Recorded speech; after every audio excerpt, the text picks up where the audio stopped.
It's Tuesday. Um, had some musings from the spirit world.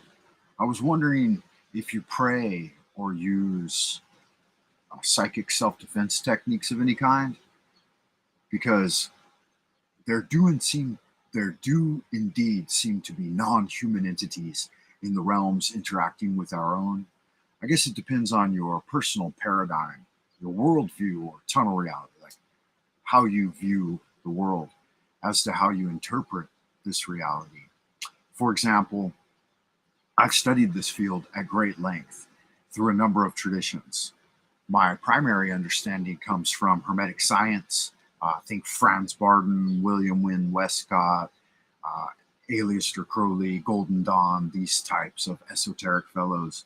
I've also studied esoteric Taoism for over 30 years with systems of Qigong, Kung Fu, Chinese medicine, etc. Moreover, while in my late teens and early 20s, I went through the entire range of Carlos Castaneda shaman type rituals and initiations, not to mention all of my meanderings with 19th century spiritualist techniques, from parlor room antics like seance and Ouija to divination, I Ching, tarot cards, spirit writing, and even I've tried my hand at apportation. I'm almost 50, by the way, so I've been around the block a few times. So, why highlight this background to you? Because I feel like I have unique training and understanding that allows me to give some level of advice on this. And I'd like to preface this with some reasoning to set your mind at ease why I would take the time to offer advice. And so, other than the fact that I think it's what good people do, you just do good work, right? Offer aid when asked without any thought for anything in return. Additionally, it's because it's a field that I've endeavored to understand for more than 3 decades. And I do feel that I can offer some valuable advice. Additionally, I've been keeping up with other people dissertating on this type of thing for a long time. And I thought that maybe I could add something to it. I know that a lot of people don't trust Abrahamic religions, so I must admit up front that I am a practitioner of Solomonic magic, and I do research the Kabbalah, but it's through the lens of Hermetic science. So, with all that out of the way, let's get into it. So, according to the best of my knowledge, with synthesis in the previous fields that I just mentioned, there seems to be three primary activities with dreaming. The first is the general scientific view that our subconscious takes the impression from the day, from our waking state, and just synthesizes that info as we sleep, working through problem solution type scenarios. In fact, according to research, they say some 70 or 80% of dreaming is nightmares. And to determine future reaction occurrences or events, so you're doing out hypothetical scenario role playing. Say you dream of being chased by a dog, then you find ways for your nervous system to react to that. So yes, these words of wisdoms are coming to you from deep from Dreamland. Yo, yo, yo! I got up and I wrote for an hour, and I wanted to share my writing with you guys. Looks like Miss Mary Moon, is out in the ideas room. Miss Mary Moon, I just watched a long presentation last night about, what was the name of the guy? Ewer or something. I guess it's pretty old school stuff, but I had never seen it before, so it was the first I had seen of it, and I thought it was interesting to watch. Anyway, um, did it really lead to anything? No, not really. Let me tell you the name of it, so you can tell me if you've already enjoyed it and if you've ever looked at it before. So one is a document. It's by a guy named Ryan Zehm, Zehm. And so one is the Luminaries Mysterium documentary. It's the flat Earth presentation. He does Tartarian Christianity, the Revelations. But I don't think he was the original one that made this video. So There are two that are pretty long. One is it's Ryan Zem, Ryanzehm, and it's got 400,000 views. But yeah, there's one called The Lost History of the Flat Earth. And so I watched it yesterday, and it's 6 hours long. And it's basically a compiling of all of the recent speculation in these areas. And it's all put together like in one long video with his narration. It doesn't really lead anywhere, but it is thought provoking. So it was I got to see a lot of pictures I hadn't seen before, like old school Tartarian pictures, and it ties it all together pretty good. So I thought I would point you in that direction, Miss Mary Moon, if you're interested in it. But where did my page go? What was I talking about? Oh, back to the dreaming article I wrote. So, according to the best of my knowledge and synthesis in these fields of Hermetic science, esoteric Taoism, and shamanism, dreaming takes basically three primary activities. So, one is processing the reflections of the day. Next would be reliant on your intuition and knowledge of how you view the spirit world. So, here there are two other primary phenomena occurring. One is the activity of your internal divisions of spirit interacting with each other. So think like Carl Jung, psychology type spiritual, the hero's journey, right? You've got the true self, the shadow, the animus, and the persona, all working towards some level of integration and spiritual development of the psyche. So this usually takes the place of like lucid dreaming about things that will give you creative inspiration and greater positive drive throughout life. Finally, now this one, in my opinion, is what's happening to a lot of folks these days are outside forces, right? Extremely outside forces, unnamable horrors from the cosmos, whether it be from, multi-dimensional layers or whatever. But again, this all depends on how you interpret the world, your own reality channel, how this will apply to you. But they could be various kinds of angelic, angelai, deomaniacal, deomaniacal, ghostly apparitions, poltergeists, or random vectors such as incubus, succubus types. And also the grays and ET types are often encountered in the hypnagogic state. First, I think it's important to keep in mind, fundamentally, according to Franz Barden, fundamentally there is neither good nor evil. This is all based on human concepts. In the universe, there exists neither good nor evil because everything has been created in accordance with immutable laws. The divine principles are reflected in these laws, and only through knowing these laws are we able to get closer to the divine. In reality, good and evil do not exist because divine providence creates nothing that is bad and disharmonious. This is only a human concept.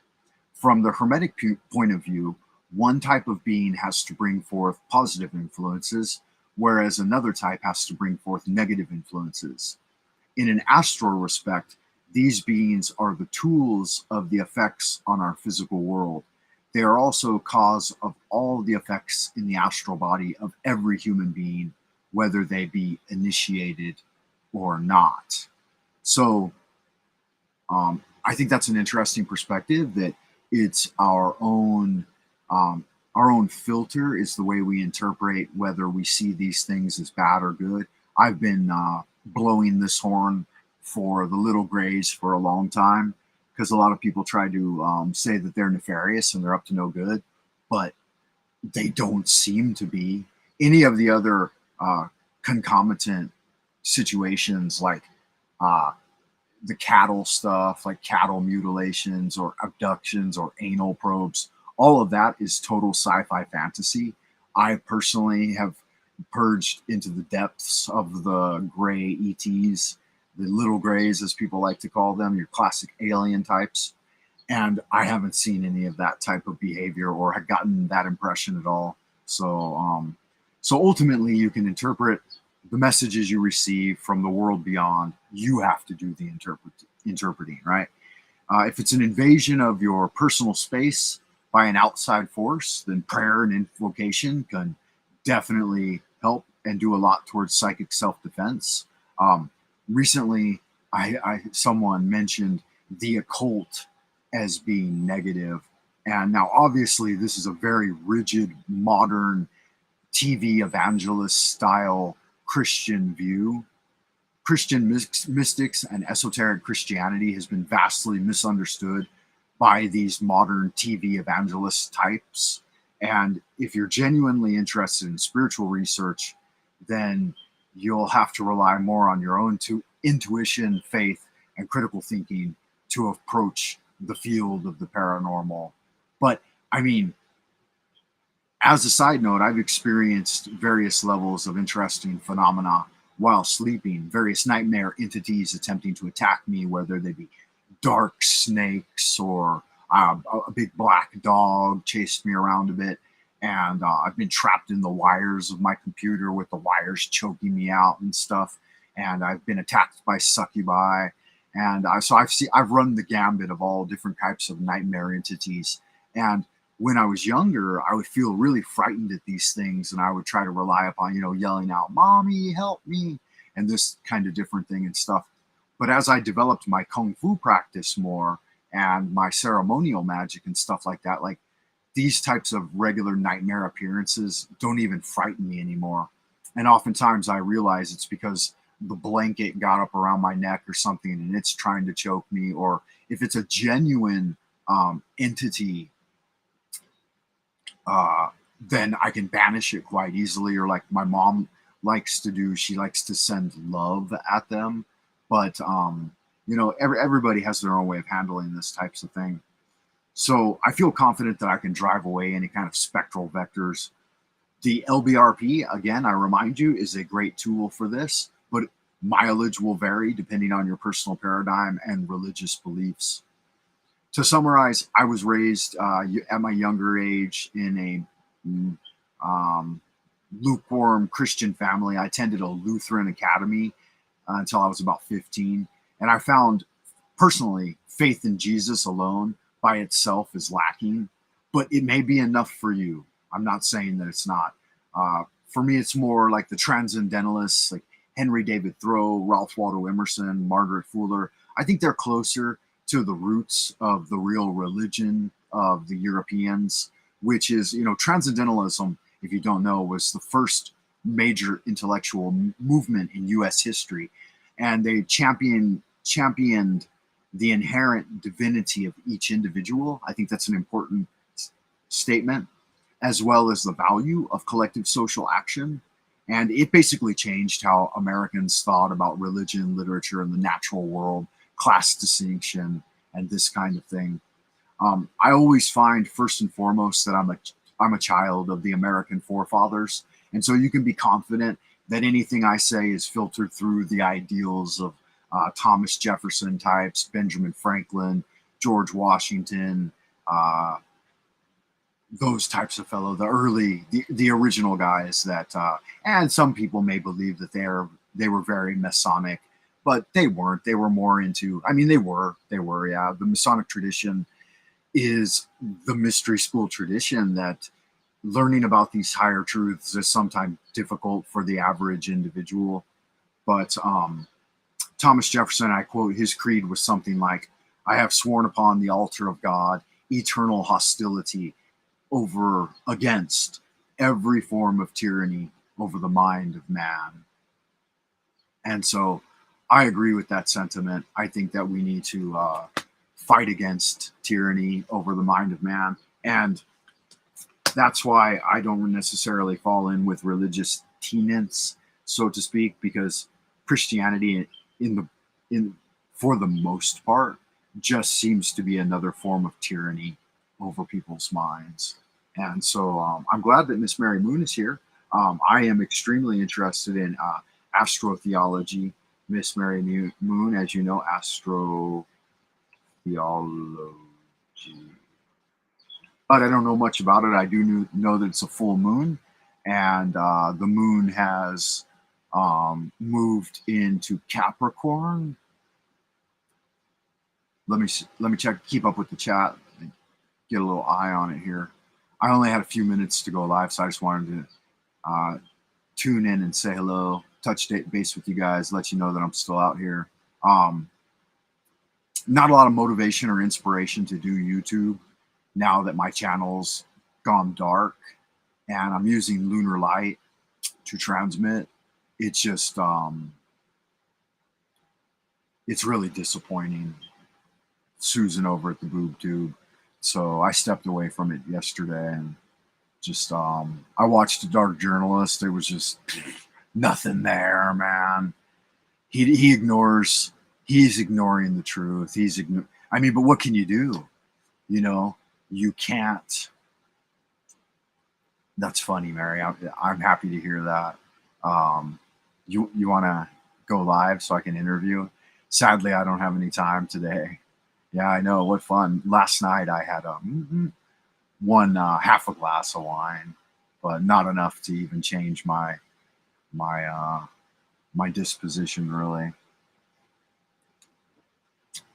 MIL is moving in today, first time in years.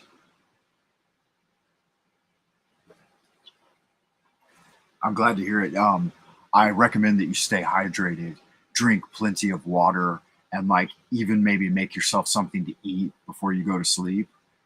Put ice in your drinks and stuff, and try to stay hydrated while you do that. Because as we get a little older, I know you're close to my age.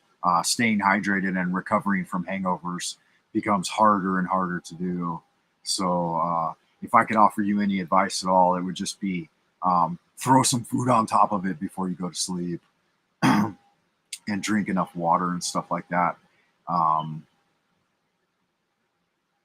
Because the feeling is nice in the beginning, right? The inception feeling.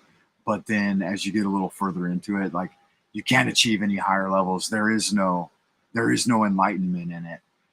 If you've already been doing the work and you feel pretty good and stuff, then it can kind of put a shine on things, you know, but it doesn't really, it amounts to nothing in the end, but a little bit more hardship on the body and stuff. But it can be fun. I think that everybody should once or twice a year tie one on, you know. Some people like to do it a little more often than that, but I'm to the point where I can't really tie one on anymore. I can have a glass here or there, yeah, and a little puff on the hash coins. Is you're better off that way. And when you combine the two, you can sometimes get into a battle of the drink creating dullness and then the puff creating sparkles. And so you're like blah blah blah, trying to choke them both down to keep the equilibrium going. And yeah. It's fun occasionally, though. Nothing wrong with that. I support you in your endeavor, but I do suggest don't do anything that's gonna endanger you bumping your head, and don't go so far that you need to puke. Unless you do, then do that. You know. Robert Anton Wilson would say, "Take it as far as you can." You know, scream and yell, get naked and run through the yard. But once you get to our age, you don't have to do that anymore. You got all that shit figured out. What are we doing here?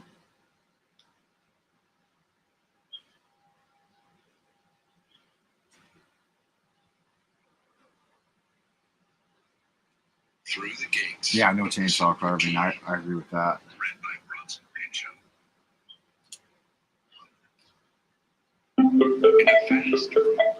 Bluetooth mode.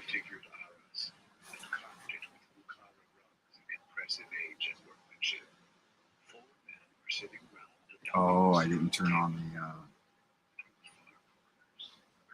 the. Yeah, so that's my message for today. Just talking about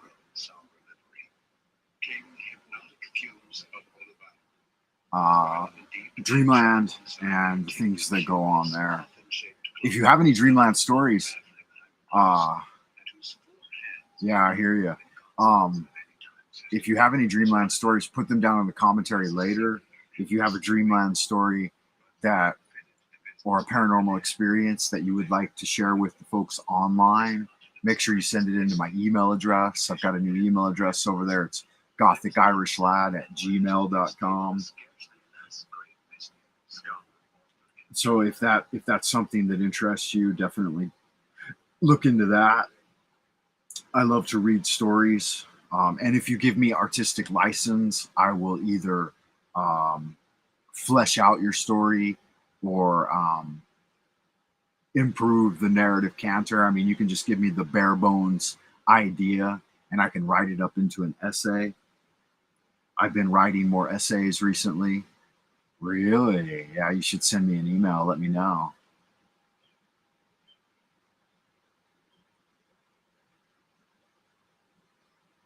Yeah, I think you had mentioned it in a live chat recently, Miss Mary Moon.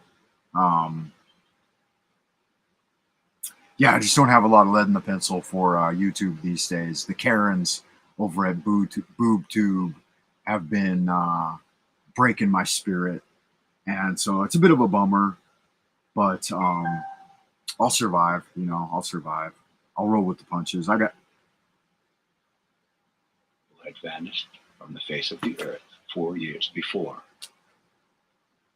And Dolph Carter, who had all his life sought to escape from the tedium and limitations of waking reality and the beckoning vistas of dreams and fabled avenues of other dimensions, disappeared from the sight of man on the 7th of October, 1928, at the age of 54.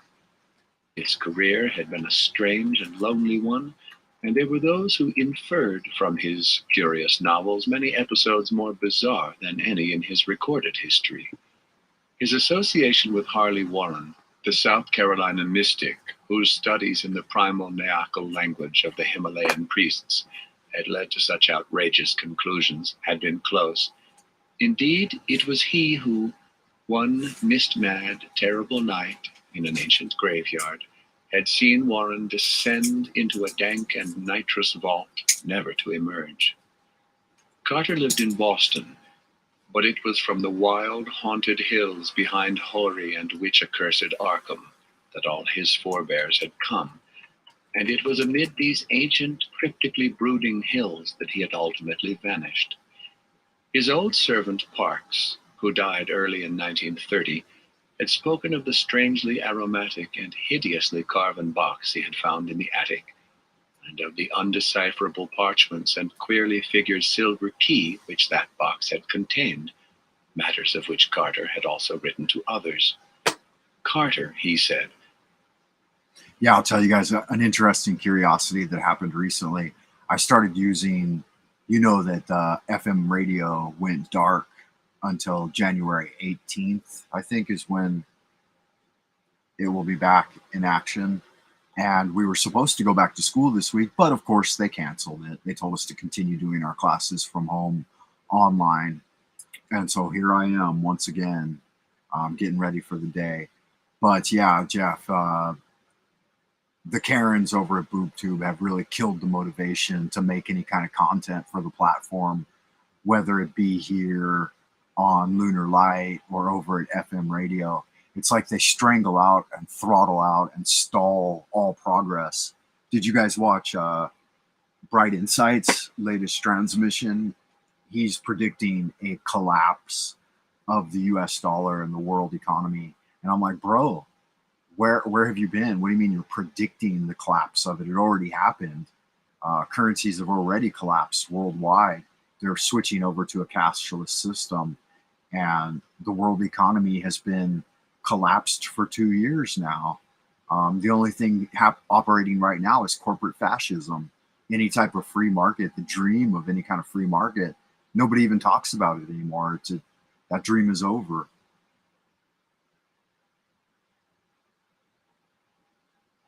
And so I find that, I don't know, Jimmy, he's a good guy, I like him, but he's a little bit late to the party if he's talking about the coming great collapse, because it's already happened. I don't know how much more. Yeah, I don't know how much more you need to see to realize that it's already collapsed for many people, for most of society. It's interesting to me, like how in certain areas, like for example, right now in Tennessee, where I wanted to ultimately make my retirement, um, cannabis is the number one export and agricultural product now. But at the same time, it's still technically illegal and federally illegal for the local people to grow it. So they've set up farms all over the Tennessee River Valley now doing high level cannabis production, getting the weed ready for everyone, but they're not allowing anybody except for the corporations to do it. So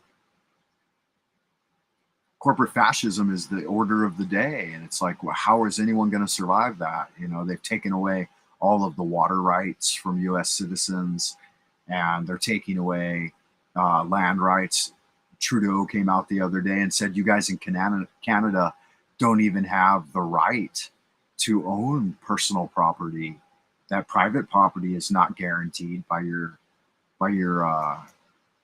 I don't even know what you can call your system of government. You guys do even I don't think Canada has a constitution because it's a commonwealth.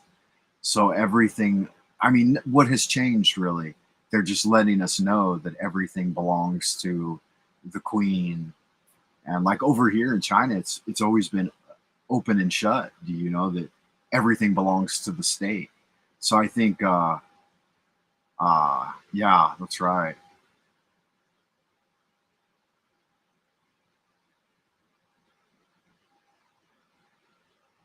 That's a good idea, Mary.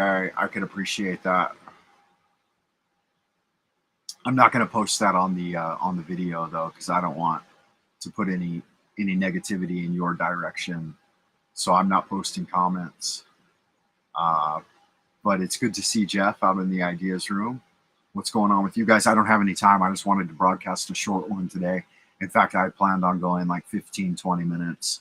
And so it's already time for me to start getting ready for work, man. I got online classes all day today. Um, no, that would be nice, Jeff. Possibly another time. Uh, Again, because you know our meetup times are so very different. I just don't stress. I will go into the woods and live in it. Yeah, I hear you. I hear you. But the problem is, yeah, that's what we're all going to have to do eventually. But here's the problem: is that they're making the woods even off limits. You know, like imagine here in these mega cities, there aren't any woods. You can't even go into the parks. And even like even in Canada, basically what they're doing is they're making all of the forests and stuff. They're sold out to. You guys know who they're sold out to. Who's buying up all the farmland and wildlife reserves? Everything's being turned over to the corporate oligarchies. The real BLM, the Bureau of Land Management, those are the real bad guys. That's why I thought during the whole BLM movement, I was like, can't you guys see that it's the Bureau of Land Management is the one orchestrating this stuff? It's got nothing to do with black people. It's got to do with decimating the middle class and destroying mom and pop's businesses. They weren't attacking Walmarts. They were attacking your corner grocer that was a regular dude. Anyway, that wasn't the point of this transmission.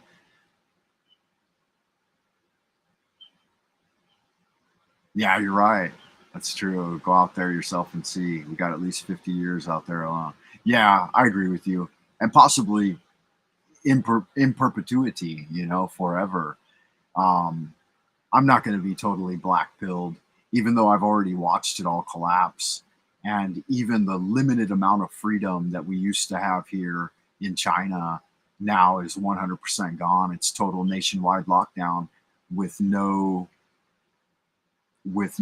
other options really. Like back in the States, it wasn't any better. Like in the US, they lock you down economically. So it's economic lockdown. If you can't have a way to finance, if you don't have financing, then, you end up homeless. Like I was in the LA area, it's where I grew up. And so I was visiting my sister, who's, retired city manager. And, she has a pension and her home's paid for. So she's able to operate. But if you don't have that, like I was able to stay with her and my uncle and stuff. But if you don't have that, if you don't already have it established, then there's no opportunities for you. There weren't any jobs. And especially due to the fact, like a couple of employers even told me, they said, you're a cis white male. Why are you even applying here? We don't have any, the only jobs we have are affirmative action jobs. So you can either basically just hit the road. They don't offer any work. Even if I wanted to work in the field with the immigrants, they wouldn't allow that. Because I don't, my Spanish isn't that great, but that's not what it's about. It's just about you're being systematically estranged from the job market. And those jobs are being given to people who won't complain, or that can't complain in English anyway. They can complain in their native languages, but yeah, kind of a bummer. Kind of a bummer. I was hoping to get home this year too, but that's just been so increasingly difficult. I don't know if I'm going to be able to. There are here though. They like us over here. So yeah, there are jobs here for now, but they require 100% compliance to a prison planet system of total lockdown. The other day I went out of the community and the guy was like, do you have a pass card? Like you're supposed to have a card that gets you in and out. And so I fought with the guard at the gate a little bit. And I'm like, no, man, I'm walking right over there to go to that little store. And I'm going to go in, I'm going to buy a pack of cigarettes and I'm going to walk back. And he's like, well, you can't do that. You need to have the proper papers. And so I just walked out. And I went to the store and they're like, you got to show your thing, you got to register just to buy a pack of smokes. And I'm like, can't, just give me a pack of smokes, bro. I'll give you the cash or whatever. And he's like, yeah. He's like, he's like, this probably be the last time. He's like, we can't accept cash really anymore. And you have to register, do the face scan and all of that just to buy a pack of cigarettes. And so I grabbed my smokes and I was walking back in. The guard didn't want to let me back in. And he's like, one of his buddies runs over with like a Bowls in his mouth and they're like yelling at me and stuff. And I'm like, guys, I don't have a phone on me. I just walked out to buy a pack of cigarettes. And I said, I live here. I'm going back in. You can try to stop me. But I just walked right through. And so I told my wife when I got home, I said, man, it's really getting fucking spooky out there.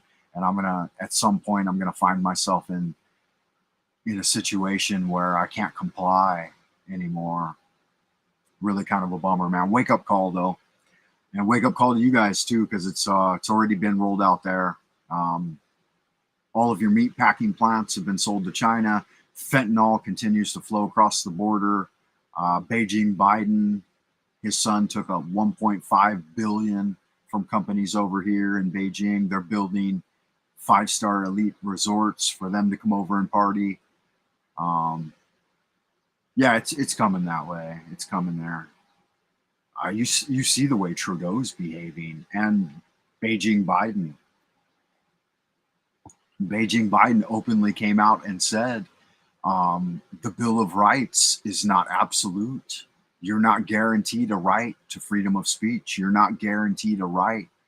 He said those are not immutable laws. So he just basically discredited the Bill of Rights. Isn't that a happy time, right? Anyway, so like Thomas Jefferson said, all we can do is swear before the altar of God eternal hostility against any form of tyranny over the mind of man, and just keep on keeping on into the future. I love y'all, good looking sexy people. Stay well out in happy land. I will see you in the abodes of the future, and keep doing good magic.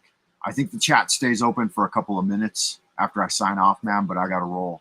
So I love y'all, good looking sexy people. Stay well. Until next time.